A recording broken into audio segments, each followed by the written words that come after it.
Welcome to The Explainer. Today we're diving headfirst into a really fascinating and honestly pretty misunderstood part of India's whole retirement savings world. We're talking about EPF exemptions. So when you save for retirement, where does that money actually go? For millions of us in India, the answer seems pretty simple, right? It goes into the Employees Provident Fund, the EPF. But here's the thing. Most people have no idea that once that money leaves your paycheck, it can take a fork in the road that most of us don't even know exists. All right, so here are the two paths. The vast majority of our funds, they take the standard route, straight to the government's EPFO. Simple enough. But there's this other path, the exempted path. And this is where a select group of companies, we're talking some of the biggest names out there, get permission to do something totally different. They get to manage their employees' entire retirement fund themselves, using their own private in-house trust. So what does it actually mean to be an exempted establishment? Now, it's really important to get this right.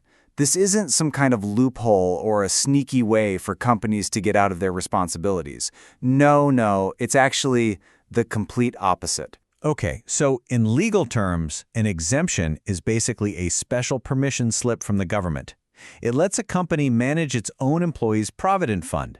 So instead of sending that money to the EPFO every month, they keep it in-house. But, and this is a big but, they have to manage it through their own dedicated private trust. And hey, don't think this is some tiny exclusive club.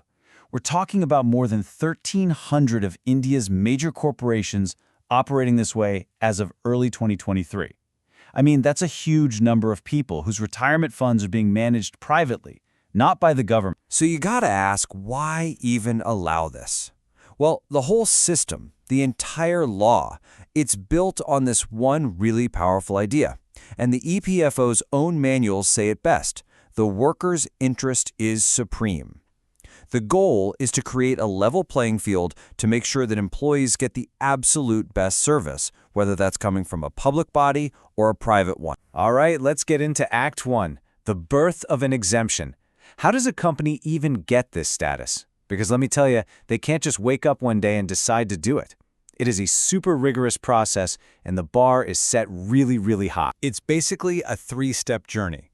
First off, the company has to prove that the benefits it's offering are just as good as or even better than what the government provides. Then, they have to set up a totally separate board of trustees, and this is key. It has to include employee representatives to manage the money.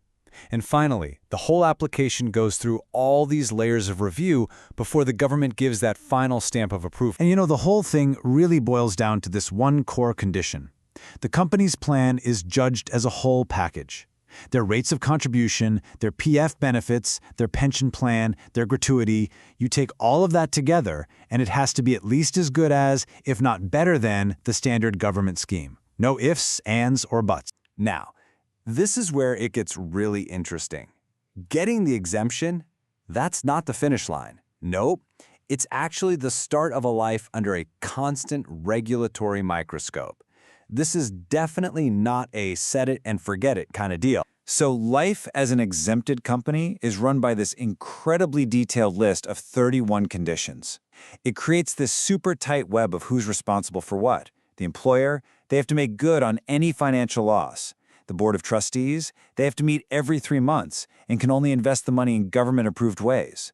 And all the while, the EPFO is looking over their shoulder, acting as the watchdog, running audits, and having the final say on any rule changes. So the big takeaway here, this exemption is a privilege, not a right. It's something that has to be earned over and over again through strict compliance and solid performance. You could say it's a performance-based system. If a company messes up or it can't meet these tough standards, that privilege can be yanked away, just like that. Okay, let's move on to Act 3.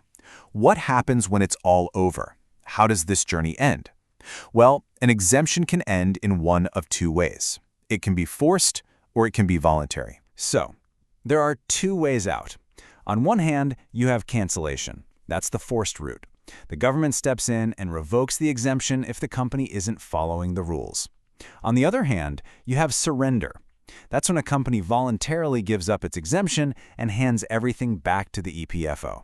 Maybe the paperwork is just too much, or they just want to get back to their main business. And the rules are crystal clear on what triggers a mandatory cancellation.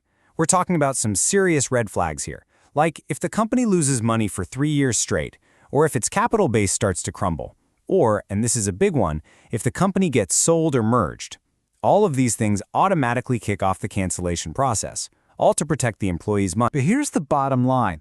It doesn't matter how it ends, whether it's a forced cancellation or a voluntary surrender, the final step is always the same. The private trust has to transfer the entire fund, every single rupee of employee and employer contributions, plus all the interest it's earned, safely back to the EPFO.